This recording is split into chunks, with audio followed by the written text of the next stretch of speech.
మొదటి ప్రార్థనా అంశం. ఉత్తరప్రదేశ్ రాష్ట్రంలో 2026 జనవరి 1 నుండి ఫిబ్రవరి 3 వరకు క్రీస్తు నిమిత్తం అరెస్టు చేయబడిన వారు మొత్తం 38 మంది. అందులో 7 మంది బెయిలుపై విడుదలైనారు. ఇంకా 31 మంది జైల్లో ఉన్నారు.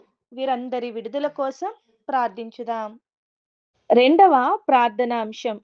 ఛత్తీస్‌గఢ్ రాష్ట్రంలో బీజాపూర్ దండ అరణ్యంలోని మావోయిస్టులు సానుభూతి పరులని పోలీసులు అక్కడ ఉన్న క్రైస్తవులను హింసించారు. అక్కడి నుండి క్రైస్తవులు ప్రాణభయంతో ఇతర ప్రాంతాలకు పారిపోయారు. బీజాపూర్ జిల్లా కేంద్రంలోని అడవిని గుట్టను చదును చేసుకొని రేకుల షెడ్లు, చిన్న గృహాలు నిర్మించుకొని ఉండగా మతోన్మాదులు వచ్చి వారిని బెదిరించి వాళ్ళ ఇండ్లను కూల్చివేశారు. ప్రస్తుతం నిరాశ్రయులై సహాయం కోసం ఎదురు చూస్తున్నారు. వీరందరినీ దేవుడు కాచి కాపాడునట్లు ప్రార్థించుదాం. మూడవ ప్రార్థనా అంశం. మహారాష్ట్ర రాష్ట్రంలోని కవండే పోలీసులు స్టేషన్ పరిధిలోని ఒక గ్రామంలో క్రైస్తవులపై ఒక మతోన్మాద గుంపు క్రీస్తు మీద ఉన్న విశ్వాసాన్ని విడిచిపెట్టాలని, లేకపోతే మరణాన్ని ఎదుర్కోవాలని బెదిరించారు. అధికారులకు ఫిర్యాదు చేయగా పెద్దగా స్పందన లేదు. క్రైస్తవ కుటుంబాలకు దేవుని భద్రత, కాపుదల ఉండునట్లు ప్రార్థించుదాం. నాలుగవ ప్రార్థనా అంశం.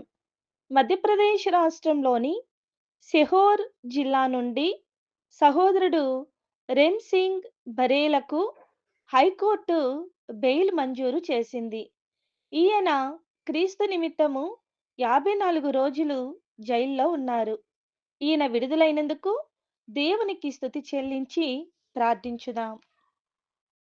ఐదవ ప్రార్థనాంశం. మన దేశంలో పట్టణాల్లో, పల్లెల్లో సువార్తకు ఎదురవుతున్న ప్రతి ఆటంకాలను కలుగచేస్తున్న మతోన్మాదుల క్రియలు ఆపబడినట్లు ప్రార్థించుదాం. ఆరవ ప్రార్థనాంశం. మన దేశంలో ఇంకనూ సువార్త అందని దాదాపు 2700 మంది ఠాకూర్ పరదేశీ తెగకు చెందిన గుజరాత్ వాసులు సువార్తను విని రక్షణ పొందునట్లు ప్రార్థించుదాం. ఏడవ ప్రార్థనా అంశం. మణిపూర్ రాష్ట్రం కొత్త ముఖ్యమంత్రిగా యమ్మాం ఖేమ్చంద్ నియమితులయ్యారు. మేతేలు, కుకీ జాతుల మధ్య హింసాత్మక ఘటనల నేపథ్యంలో ఏడాది కాలంగా రాష్ట్రపతి పాలన నేపథ్యంలో కొత్త ముఖ్యమంత్రిగా నియమించారు. ఈయన పరిపాలనలో శాంతి, భద్రతల పునరుద్ధరణ, జాతుల మధ్య సామరస్యాన్ని నెలకొల్పడానికి కృషి చేయునట్లు ప్రార్థించుదాం.